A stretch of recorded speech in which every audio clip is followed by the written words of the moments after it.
Good evening, ladies and gentlemen, and welcome to the 7th of July, which is the closest to the 4th of July we're going to get this year. There you are. That was the legendary Virgil Fox version of the Star-Spangled Banner, which I thought I would play tonight for you on this magnificent instrument. Yes, Panlomito, you are quite right. It is Billerbeck with its amazing chamade pipes and the amazing big 32-foot pipes as well, making big noises. Wonderful stuff. So, good evening, ladies and gentlemen. We're going to have an American night tonight. We had the 4th of July the other day, and I didn't manage to get a piece of music posted as I wanted to. I wanted to post something all-American for the 4th of July, but sadly I didn't manage it. Guess why? We were busy with babies, doing lots of baby things. But tonight we're going to have an all-American night. I called it From Ragtime to Rock and Roll. Now, if you think about the sort of the history of modern American music, or the history of America, in fact, the sort of history of popular American music, the history of America, the history of just everything that's going on. Now, we're not talking about the early days when things were not quite politically correct, but we're talking about, you know, the roundabout sort of the 20th century and on. And basically, you can follow the history of American music with the history of the recording industry. And they both were it's a very bright image tonight.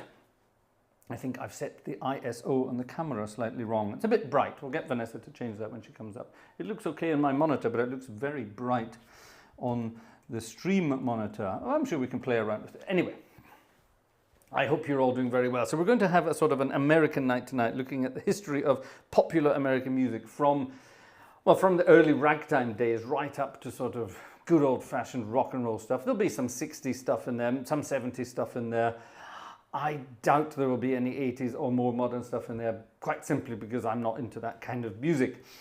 If you want to see wonderful 80s and 90s all-American music, 70s, 80s and 90s music, then go and check out Aaron Showers and his live streams on Sunday nights live from Los Angeles. He's your man for that kind of thing. I'm a bit older than he is, so my music tastes are a bit older. But we're going to play around with some American themes tonight, and it's not all going to be sort of, you know, in the popular style. I'm going to play around with it in a classical style as well. For example, this piece of music, a very famous piece of music by a guy called, well, if he was Scottish, he would be called Don McLean, but he's not. He's American, so he's called Don McLean. I think you know what we're talking about. Let's play around with it in a sort of a church organ improvisation style, but we'll get into it eventually. Get your flags out, get your Coors Light open, get your hot dogs ready, or your burgers, or your ribs, or whatever you've got, and get ready to sing along when it's time, the day the music died. Anyway, you know what it's all about.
It's Vanessa.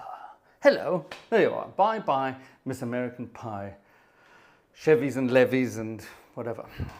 No one knows what the words really mean, at least none of us over here in Europe do. So yes, there you are, a piece of American pie to get the things going. I am about to deliver my laptop to Mrs. Gartshore, who's going to go and do what she does best. Is the little one sleeping? Yeah. Oh, the little one is asleep tonight. That's wonderful. Ladies and gentlemen, Vanessa is with us this evening. Hurrah! That's lovely. We love having Vanessa with us tonight. Now then, ladies and gentlemen, let's go back to throughout history. Let's go back to all sorts of... Oh, why is this not working? Oh, yes, it is. There it is. Let's go back through history a little bit and play some music. I'm going to dedicate this one to my good friend Cam, because Cam loves this piece of music. I know that, because we've played it for him before, but I love playing it because it's good fun. Now, for some reason... Ah, there we are. My eye-twitching machine is not working tonight. Come on, twitch. There we are. Got to twitch backwards and forwards, and it's working. Let's go back to the world of marching music, and this is basically where ragtime music came from. And I've gone for one from a guy called Mr. Meacham. You will recognize him as being the composer of a very famous piece of music, later made very famous again by the Glenn Miller Big Band. But it was, of course, a very, very famous march music, the American Patrol, all the way back to 1885. Copyright renewed in 1912. If anybody dares do a copyright claim on this, I will come over there and personally kick them in the butt, because this is definitely public domain.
The American Patrol with some crazy acoustics. That was the kind of the original version where it goes all the way down again. Patrol disappears, it says in brackets, and you get quieter and quieter and quieter. It's already at PPP, pianissimo, and then it's at pia pianissimo, PPPP, and then all the way down at the bottom it's pia pianissimo, pia PPPPPP, and then it says in brackets gone exclamation mark. That was the end of the Patrol. Isn't that fun? I love it. So, ladies and gentlemen, from March Music came wonderful stuff called, look at this, this is, oh, I was going to say that's not my list. Where's my list? Here's my list, that's better. Where is it? Where is it? Oh, what order is this in? Ah, there we are. It's in this order. So that was 1885 or thereabouts. Let's modernize the music a lot and let's get up to 1899, where the wonderful music of Mr. Scott Joplin became rather famous around the world. And one of the most famous first published pieces of music, gosh, that's a difficult sentence, was the Maple Leaf Rag. Scott Joplin and his Maple Leaf Rag. Now, Vanessa's disappeared with the iPad, so, oh, there's my Netflix showing up. So I can't show you, I don't know what's going on in the chat, so I suppose I'd better dig out the chat as well and find out what's going on tonight. See what everyone's chitty-chatting about. Ooh, 50 Norwegian kroner. That's interesting. I don't know anything about Norwegian kroner. Thank you very much, J.C. Baugo. That's a very kind of you indeed. Thank you very much indeed. Gosh, that's exciting. Actually, while we're on the subject of that kind of thing, let's open up this as well. Stefan, thank you very much, Stefan. A ticket already from Stefan. Who dis? Werner, thank you very much, Werner, for your ticket. And Alexander, thank you very much as well. Alexander, Werner, and Stefan, and JCB, thank you very much indeed. Very kind from you all. We'll be keeping an eye on that tonight. And because Vanessa's back tonight, we're going to be working on a new system of keeping track of things like tickets and good. It's very bright, isn't it? It's very bright. Hold on, let me just change something. I can change this from here, actually. I'll change the aperture of the camera. How about that? How about that? That will have darkened things just a tiny little bit. There'll be less of a bouquet in the background and more in focus now, but nonetheless, all good fun. Right, number 9, I think we'll start with. Where were we? Yes, we were talking about the Maple Leaf. Oh, hold on, here it is live, me changing the aperture. Does this make a difference? Yes, it does. It's darkened it down a bit. That makes it look a little more intimate, don't you think? Yeah, that looks more intimate. I prefer that. The Maple Leaf Rag. Now, this piece of music is once again written in March music form. So in other words, there are various pieces of music. There's an A form. That's part A. Then there's a part B. That's part B. Then comes part A again. Then comes part C. That's part C. And then there's a part D. Okay, so there are 4 different parts. This is how ragtime music works. It's exciting stuff. The printer's been busy in the background, which means Vanessa's not sending me things via PDF. I wonder why. Anyway, here we go. The Maple Leaf Rag with all of its A, B's, C's, and D's in the key of A flat. So I suppose it should be A flat, B flat, C flat, and D flat, shouldn't it?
Fertig.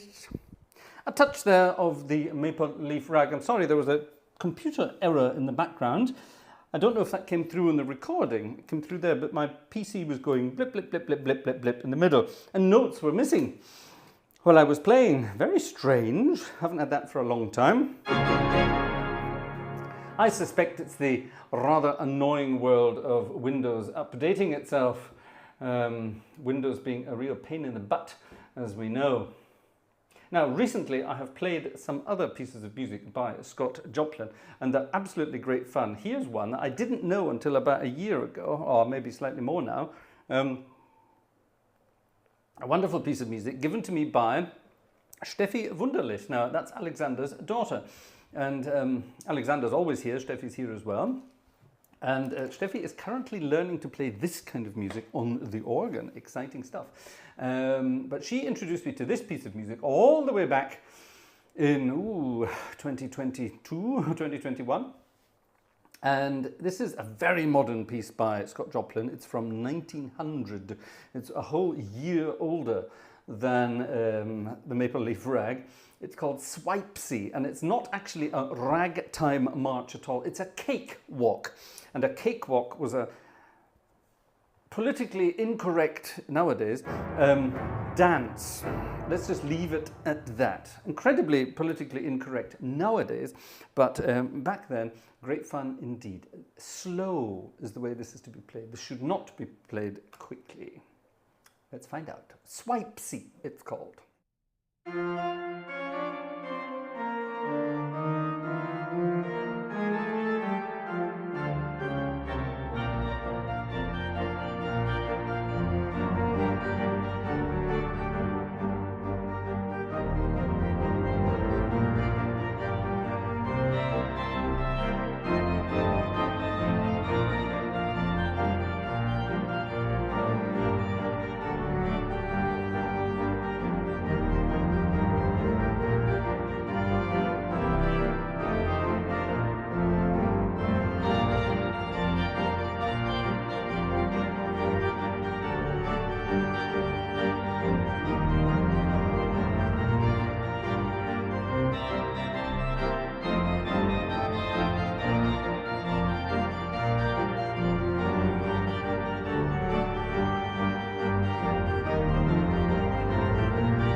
Swipesy.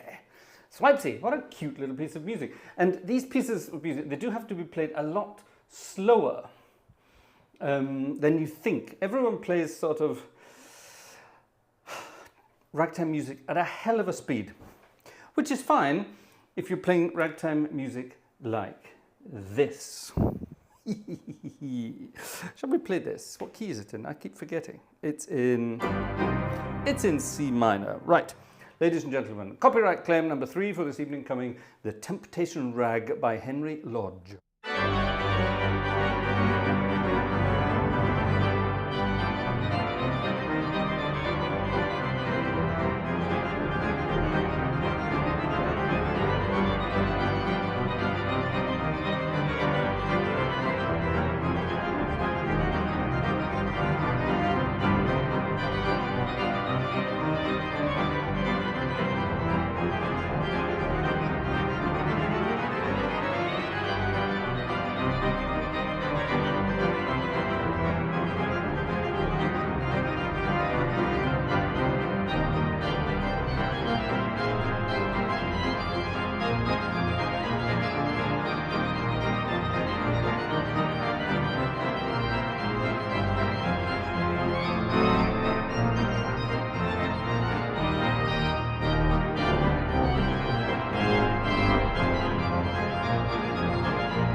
The Temptation Rag.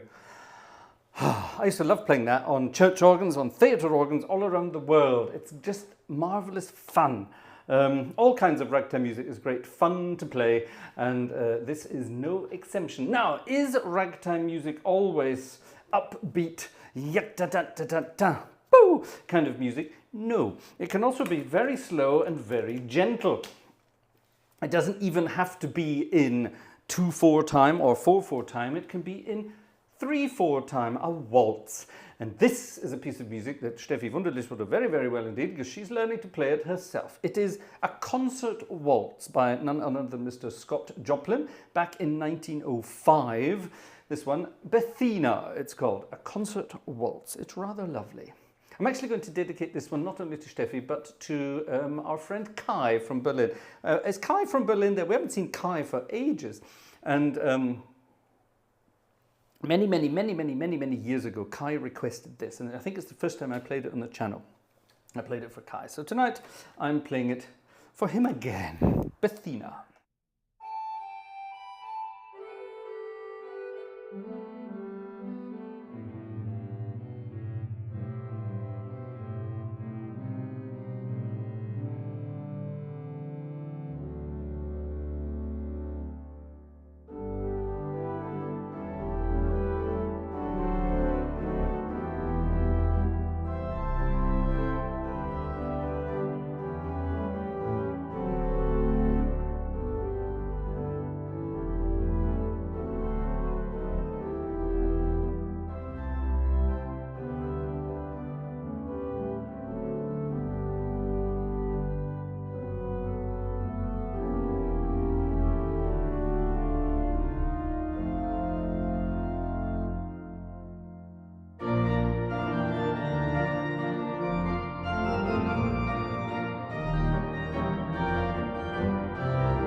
Bethena, a concert waltz. Now, but for some bizarre reason, when I look down at my keys and then look back up at the iPad, it's not doing it now, it turns pages for me. I must change the sensitivity of my machine here. Have we had some? Oh, we've had a lot more things since, oh my goodness, who's this?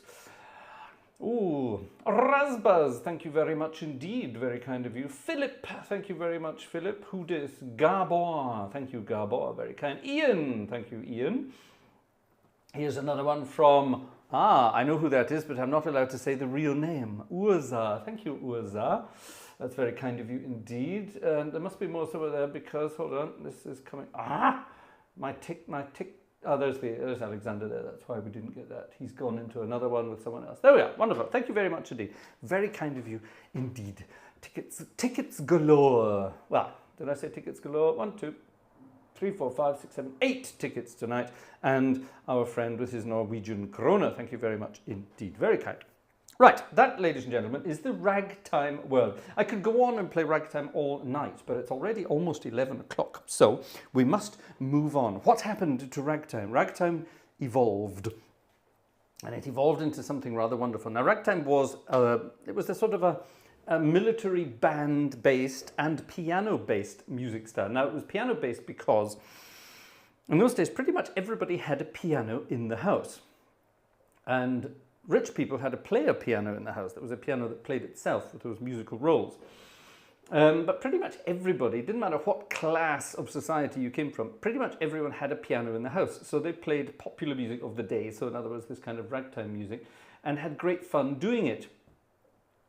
And these piano styles evolved over the years, and they evolved and evolved and evolved and evolved and kept on evolving until they became rather exciting indeed. For example, the music by Jelly Roll Morton, a jazz guy from the early days of jazz. He claimed actually to have invented jazz himself. Obviously, that's not quite true. Nobody invented jazz, but he thought he did. So that's fine.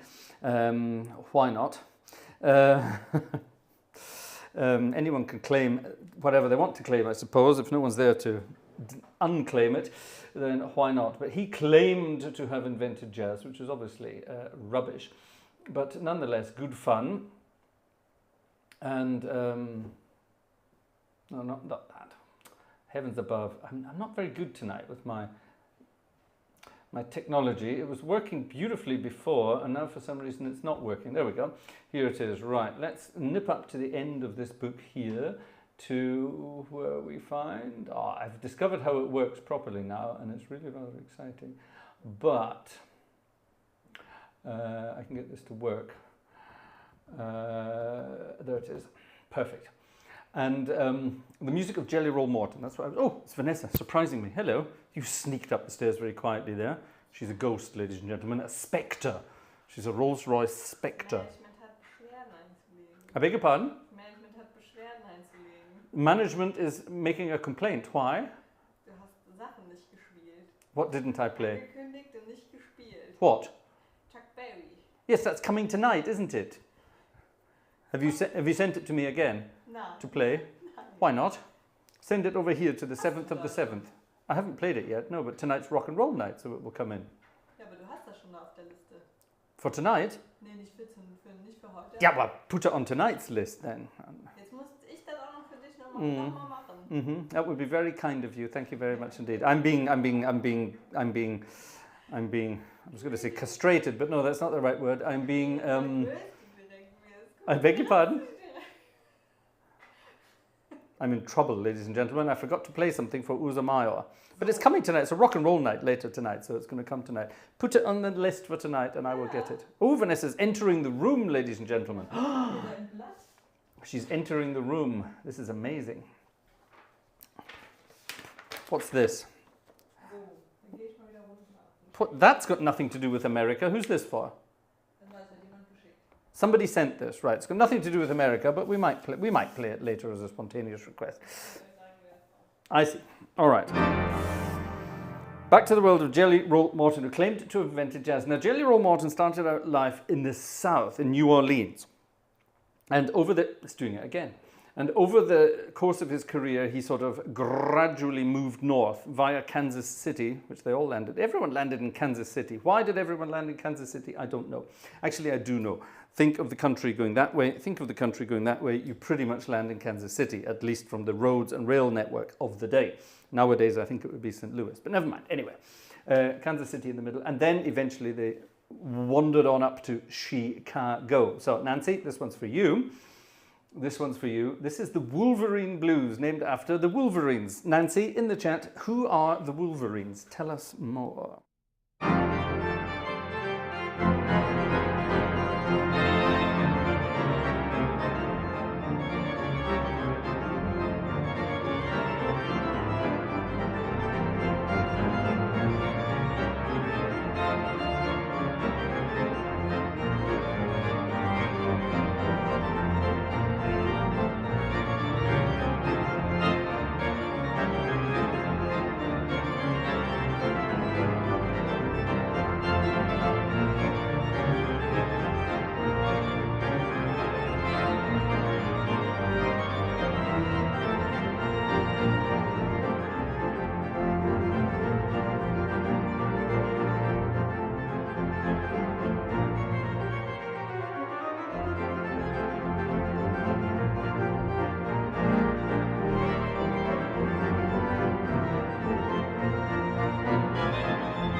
The Wolverine Blues.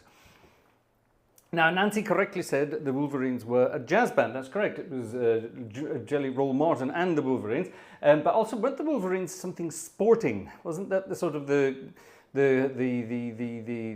pet name for some sporting group from Chicago? Wasn't that right?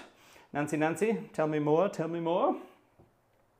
Now, of course, if you're going to do this kind of thing and work your way through the world of blues, we're going to be here forever, blues and jazz.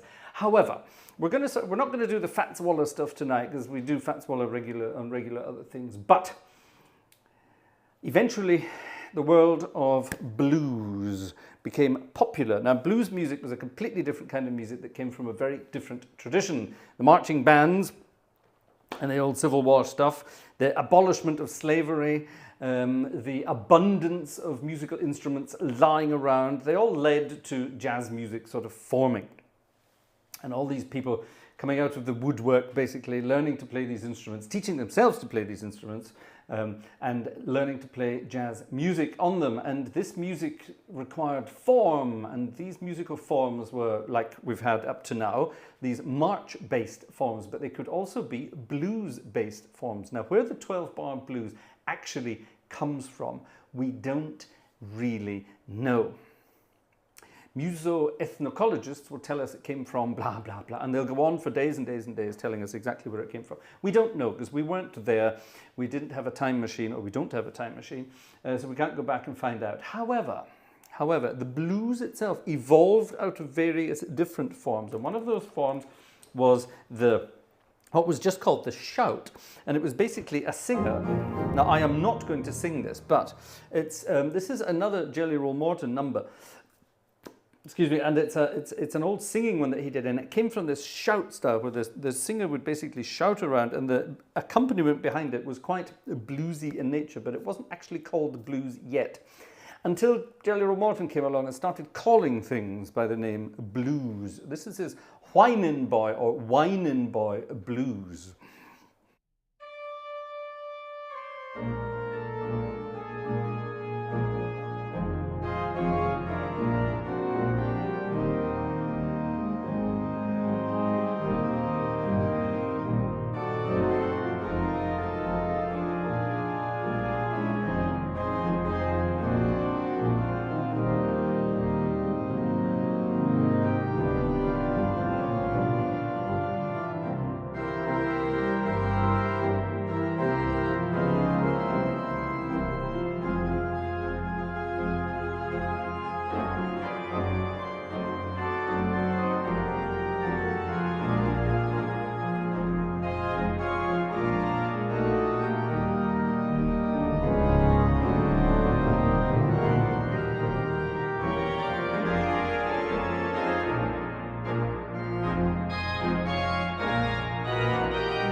the whining boy.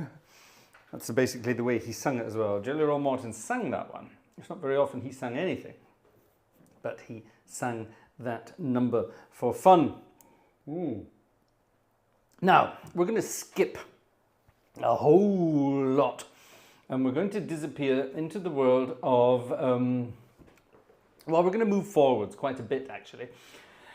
And we're going to sort of diverge. And music is going to take two very distinct paths. And politically incorrect this day and age, which is stupid because it's history, but it took a very black path and it took a very white path. And that's just the way it sort of happened. And this happened round about the time of the Second World War. And, you know, it's just, and music labels split and went in various directions. Now, back in the 20s, black and white music, it was all mixed in together. There was no sort of segregation of the music at all. This came later. Very bizarre. It came later. And the white music, shall we say, became very polished and clean, cheesy, one might say, whereas the black music sort of stuck to its roots and had much more fire and power. And it eventually turned into what became rock and roll music, which started out live, I would say it started out live with people like Louis Jordan. Louis Jordan. Ooh, we'll come to him in a minute. Louis Jordan was wonderful stuff. And it sort of, that kind of music, it became so popular that they couldn't segregate it anymore. Good. And it all sort of melted in together. And this guy called Elvis Presley came along who sort of made it suddenly this whitely acceptable music. I know this is all very politically incorrect in this day and age, but that's the way it was back then. Let's call it by its name. And sort of what came out of blues, or rhythm and blues as it was called at the time, that then turned into rock and roll. And of course, rock and roll was just a euphemism for something else you'd get up to late at night, shall we say. Now, I've got some fun and games here. Oh, that's wrong. This thing's driving me insane tonight. It's doing all sorts of bizarre things. Now, in the 40s and 50s, things sort of moved, like I said, in various different directions. And musical power sort of took all sorts of directions as well. And one of those directions was rather Italian. Okay, and it was mafia controlled, despite what anyone says nowadays. Back then, it was very much mafia controlled. And various Italian stars were sort of appeared from nowhere, singing their music and basically very clean music, but having great fun while they were doing it. And I think one of the most famous of them, it wasn't necessarily Frank Sinatra. I think the most famous of them all was Dean Martin. Who was much better. And Dean Martin was, of course, very famous for a very, very, very cheesy piece of music, which has nothing to do with tonight, really. It's nothing to do with rock and roll or jazz, but it has to do with the way music was... Why is this doing it? It had to do with the way music was moving around. Now, to show you the power of the Italian-controlled music, this is Dean Martin's theme tune. Everybody loves somebody. Everybody loves somebody sometime. Wonderful piece of music, written by Ken Lane, who was Dean's music sort of maestro all those years. But despite the fact it was a Dean Martin song, it was published under a company called Sinatra Music in 1948. That's how old this piece of music is. It was published under Sinatra Music. So guess who was controlling everything? Exactly.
to do Dean Martin, you pretend you're drunk, which he never really was.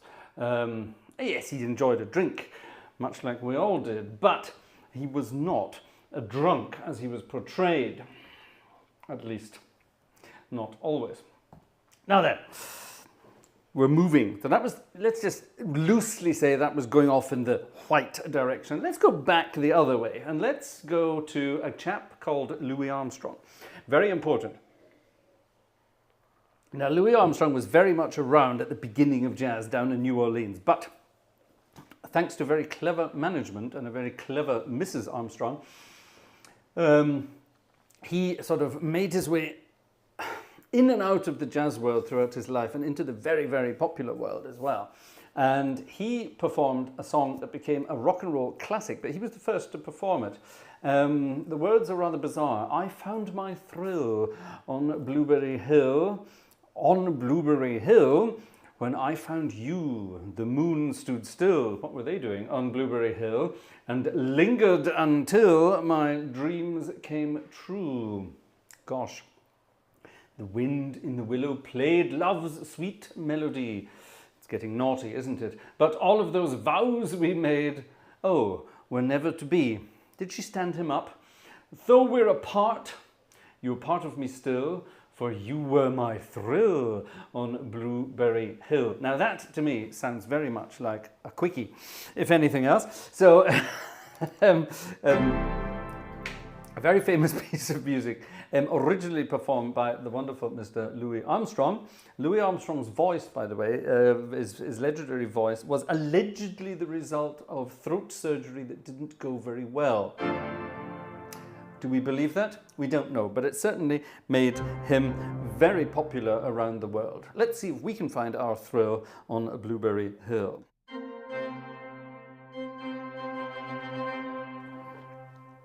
This instrument is playing up tonight, and I don't know why. I've got a fan blowing nice, well, it's moving the air towards me. It's not cool air, but at least it's moving the air towards me. 35 degrees today in this part. That's like, what is that, 90-something for you guys over there. So, you know, pretty hot for this time of year for this part of the world. But up here in the upstairs of this house, sun blaring in through window, electrical equipment blaring at me as well. It gets very hot. So this fan here is blowing air at me. But for some reason, it's causing problems with the organ tonight. Anyway, let's see what we can do.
something like that.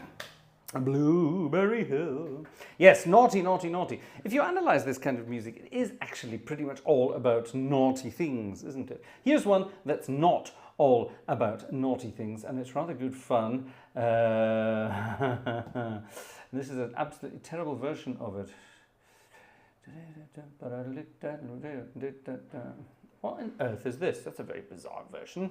Anyway, let's have some gospel music. We haven't had gospel music yet, and that belongs to the period we're talking about today.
Got a little bit of dissonance in there for the end. A little bit of gospel nonsense there in the form of Down by the Riverside, The Preacher, and something else. I can't remember now. Yes, now that was our little sort of Louis Armstrong feature. Now we have to, it's getting on. We have to finally arrive in the 1950s. Now we sort of already did with our Everybody, la la la la la la. We sort of did already, but we're going to have some fun with the music of, oh, damn it, Janet. Let me go back to the beginning so I can find where it really is. Here it is. Page. That's the one. Click. Ah, looky. Nope. Well, that's the one. Fun music. Now, like I said, after the war, things went sort of and disappeared, but a number of artists managed to sort of infiltrate all worlds, regardless of skin color, thankfully. Today it seems so unlikely that things like that would have happened, but back in those days it was quite frightening the way these things happened. But one of these guys, it was absolutely amazing. It's a wonderful story about him as well. He was a jazz piano player. He started out life as a jazz pianist, and he had no intention of being a singer at all. And it just so happened that one evening he was playing a gig with his trio. Phenomenal jazz piano player, absolutely phenomenal technique, wonderful arrangements, beautiful. And somebody was talking to him about a piece of music, and he said, oh yeah, I know that. And he started singing it. And apparently in the room while he was doing that was some mad agent who sort of went, who's that? Who's this? And signed him up immediately to start singing music. The guy in question was, of course, Mr. Nat King Cole. And he then, of course, he then became forgotten as an amazing pianist and became known as the singer. Now, unfortunately, the singing voice was due to the fact that he smoked about 100 cigarettes a day. And to keep his voice sounding like that, he was sponsored by the William Morris Company, who kept giving him cigarettes throughout his entire life, which eventually, of course, killed him. Sad but true. So while we had Louis Armstrong with his gravelly voice, we have Mr. Smooth himself, Mr. Nat King Cole, with his incredibly velvety smooth voice, caused basically by lung cancer. Quite frightening, but yeah, sad to say. This is, the way the world used to work. We didn't think about that. But here's a wonderful piece of music from the songbook of Mr. Nat King Cole. I love it because it's, again, so bizarre. A buzzard took a monkey for a ride in the air. The monkey thought that everything was on the square. Apparently the monkey was a Freemason. The buzzard tried to throw the monkey off of his back, but the monkey grabbed his neck and said, now listen, Jack, straighten up and fly right. Straighten up and fly right. Straighten up and fly right. Cool down, Papa, and don't you blow your top. Ain't no use in diving. What's the use in diving? Question mark. Straighten up and fly right. Cool down, Papa, don't you blow your top. A wonderfully silly piece of music, and Nat King Cole played the beans out of it, as they would say. I love it. It's in the key of A flat.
Straighten up and fly right.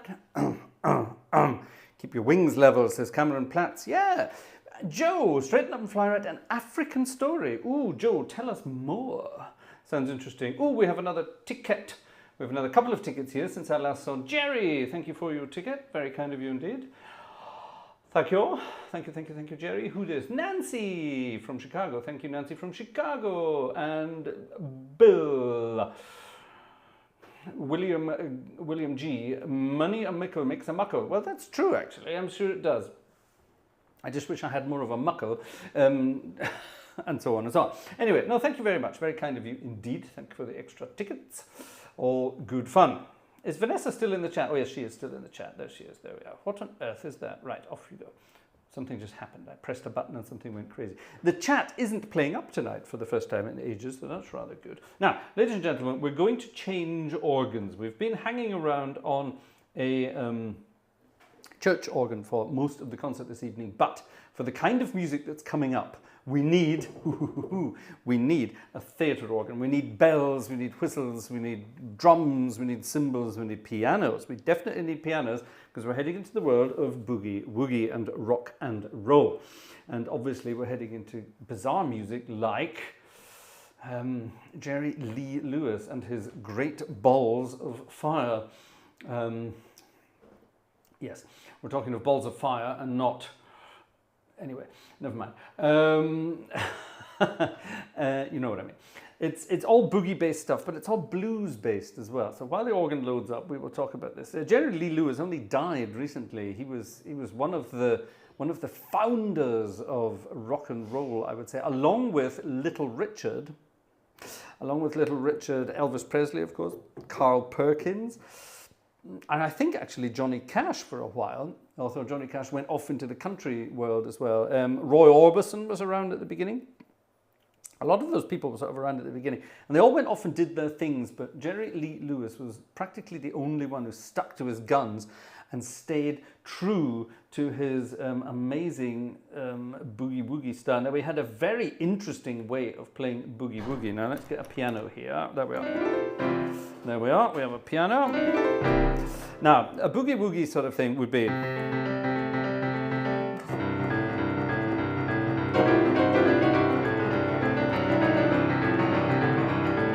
that kind of thing. That's a simple boogie-woogie. Or you could have a very complicated... That's more Chicago. That's Chicago boogie. It's Albert Hammond or Pete Johnson.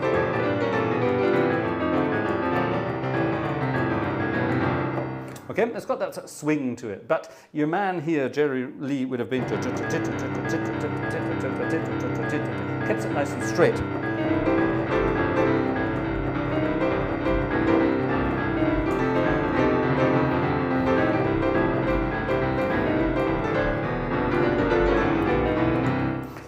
Now it is possible. It is possible to do this with. Actually, hold on a minute. If I get rid of the piano down on the bass there. And we get a bit, we need a bit more boomy boom. Come on, a bit more boom boom down there. That's better. Actually, let's accompany that down.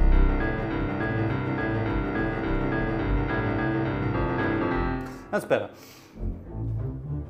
Now you can hear what's going on, yeah.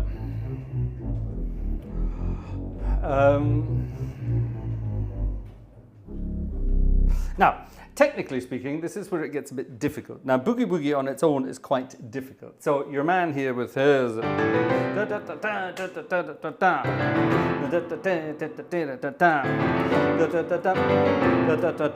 goodness gracious, great balls of fire. I think when he did the great balls of fire, anyway, never mind. I'm not going to say it because I know that Joe and Marie are watching tonight, and Marie loves it when I get scandalous like that, talking about naughty things. But basically, that's what this kind of music's all about. So anyway, and then this. All you need really are 2 or 3 fingers to play this kind of music. It's great fun. Anyway, let's stop talking and get on with it. We've got a big cinema organ here, so we might as well use it and enjoy it. Let's get the old... Let's get some great balls of fire going. 1, 2, and 1.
grooving along, kind of. It's kind of difficult to sort of keep that going on an organ. But it's good fun though. It's good fun. Now, proper boogie woogie would of course be something along the lines. Oh, Hast du das für Orsa schon gespielt? not yet. It's coming. Oh, for heaven's sake! You're going to get a naughty smack on the bottom later, Mrs. G. Das ist für dich, Mama. I beg your pardon? That got it going. Scandalous. Here we go. I'm in trouble again because I still haven't played a certain piece of music. I beg your pardon? I'm angelic. I'm the nicest person in the universe. That's, oh, she said that's true. That's good. Thank you. I love you too. Mwah.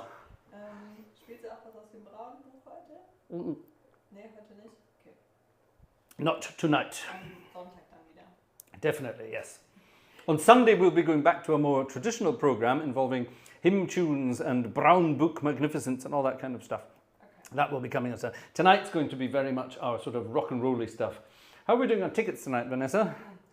It's all right, isn't it? But it could be significantly better, couldn't it, Mrs. G? Yeah. Vanessa says it could. Vanessa's disappointed because in the last couple of weeks when she wasn't around, you know, ticket sales were down, and she said, well, it's because I'm not there. Now, see, Vanessa's back tonight, and it's not much better. Psst. Don't tell her. Don't tell her. Böse, was du machst. That's what it says. That's what it says.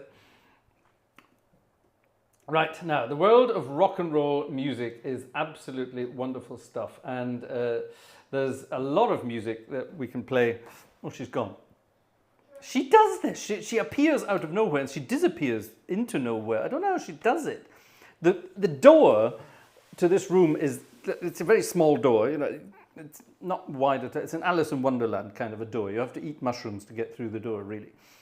And then there's a very small sort of room on the other side. There's sort of that's basically just a shaft on the other side of the room, and then the stairs.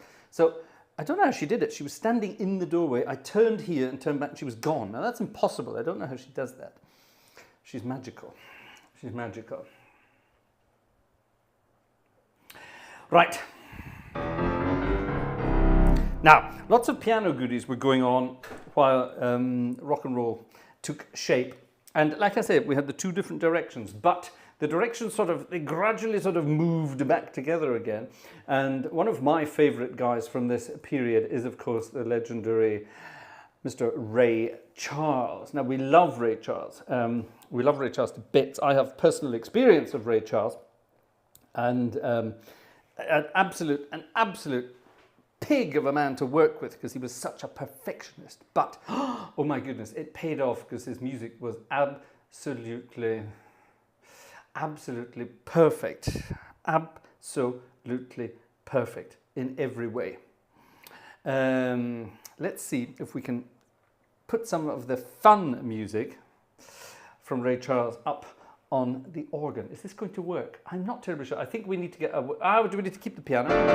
I think we need to keep the piano. Yeah, we kind of need to keep the piano. Is this going to work?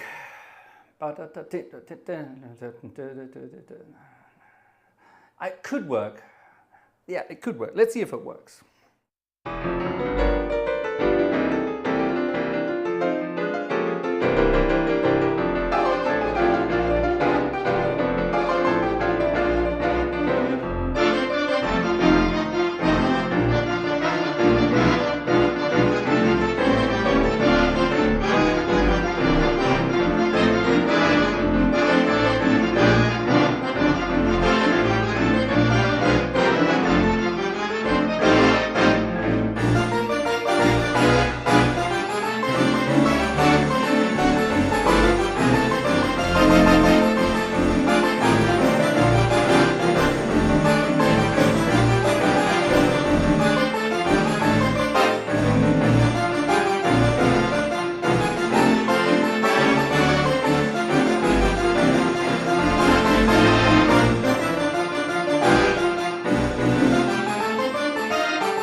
something like that. Pwah. That's quite difficult to do on the organ, actually. I never thought it would be. It's much easier if you do it in the big band style. Now, he, of course, had his... Ray Charles had a very, very distinct style of piano playing. It was kind of based on Nat King Cole, believe it or not. And... but it had a phenomenal technique, a fiery technique. He would, like me, a very heavy technique. I was brought up by a bunch of teachers who said, always play to the bottom of the keys. Don't touch keys, play keys, get in there. And that comes in very usefully, especially if you're playing organs that are incredibly hard and heavy to play. You've got to really bash away at them. You've got to get in there. And Ray certainly knew how to beat the living daylights out of a piano. Absolutely frightening, but rather wonderful. Rather wonderful. Rather wonderful indeed. Shall we get going with some more sort of bluesy stuff? Now, let's get the chords we had from Great Balls of Fire, and let's change the rhythm completely and see what happens. I think we need to get rid of I think let's get actually some completely different registrations going here and see what this sounds like. Okay, we're going to sort of slow things down a little bit. We're going to slow this down a bit. But we're going to swing, keep it going. Back to 1956 with a 1, a 2, Gene Vincent, a 1, a 2, a 3.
Almost impossible to do a fade on an organ like that, isn't it? But yeah, that's a more sort of different, that's a more chung, ching, ching. That's a more sort of train rhythm, isn't it?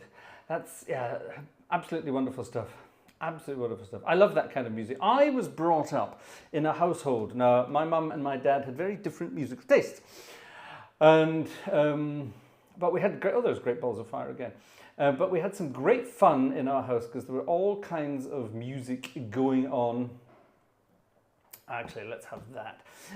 All kinds of music going on at all times. So my dad was more into the kind of, sort of, slightly more the rock and roll side of it. My mum was slightly more into the, sort of, the pop of the day kind of thing.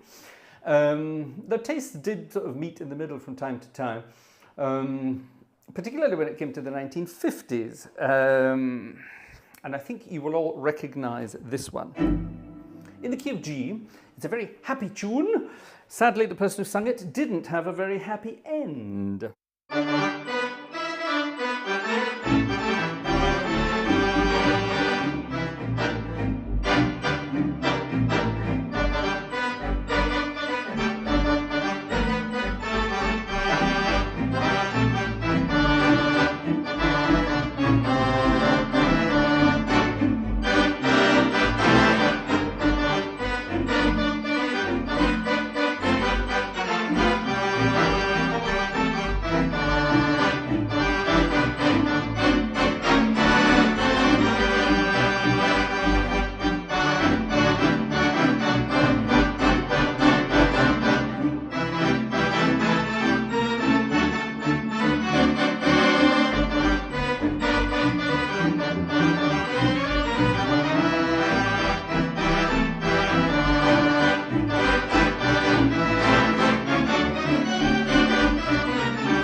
of my kissing.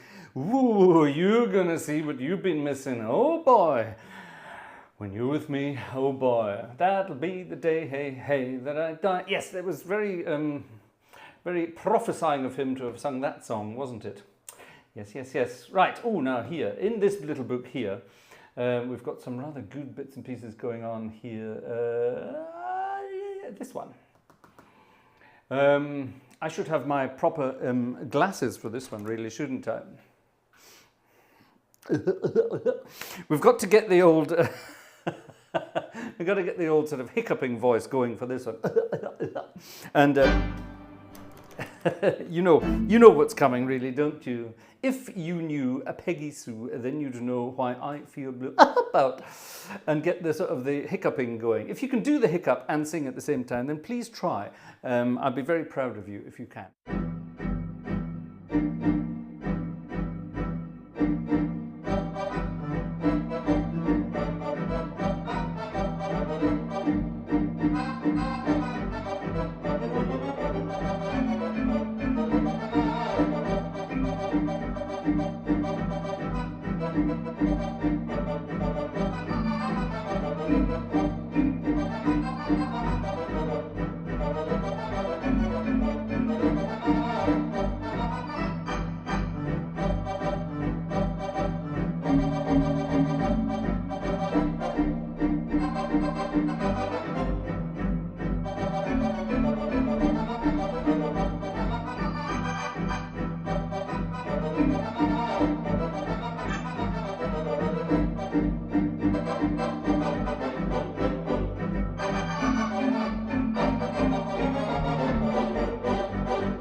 Sorry, someone said it there. Who said it? Joe said, where's Mel Blanc when you need him? Mel Blanc, of course, who did the hiccuping in Spike Jones and his City Slickers all those years ago. I used to be able to do that. Cocktails for Two. I used to be able to do that until I found out that it was actually 3 people who did it in the Spike Jones thing. The was one person, and the was Spike Jones himself, and the third person did the that kind of thing. And all 3 of them. And I learned how to do it all by myself. I can't do it anymore because I'm mad. It's late, ladies and gentlemen, but I'm enjoying myself. I don't care. I'm dying in a corner, obviously. I need more drink. Tasty beverage time, folks. Ah, that's better. Right, there's a piece of music I'm actually looking for here, and I can't remember which book it's in because there were so many of them. There was a lot more I wanted to get through tonight, but you know what it's like. you know, oh, here it is. There's that one, right? We definitely want that one. But there's another one I want. Where is it? Where is it? Ah, where is it? Where is it? Where is it? Damn it, Janet. Ah, it's here somewhere. There it is. Ha ha. There it is. Right, now this has got nothing to do with rock and roll whatsoever, but it's such an amazingly clever piece of music. I love it. And I wonder, will it work on the organ? It might work on the organ. It could work on the organ. I'm not sure. We'll have to try and find it. Let's find out.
Ah, I love it. I love it, I love it, I love it. Right, ladies and gentlemen, it is 10 past midnight, which means it's long past my bedtime, which isn't actually quite true. However, I have not had anything to eat today. I have not had anything to eat today at all. It's been a terribly long day, and I can smell Vanessa's downstairs in the kitchen doing her magic. So at this time of night, what a bizarre time of night We're going to sit down and have dinner in a moment. So until then, I don't know what's coming, but, and here's the play on words I was leading up to, ka-ching. As always in this house when it comes to eating, you don't know what you're going to get. In fact, you never can tell.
You never can tell.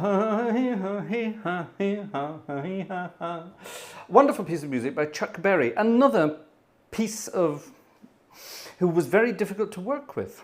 Just ask Keith Richards. Keith Richards had a bit of a run-in with Mr. Chuck Berry, and Chuck Berry actually punched Keith Richards in the face because he didn't like the way he was playing his music. Isn't that exciting? Well, ladies and gentlemen, that will conclude this evening's concerto.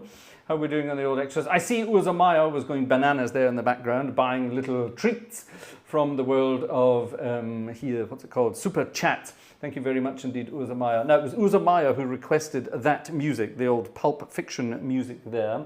But I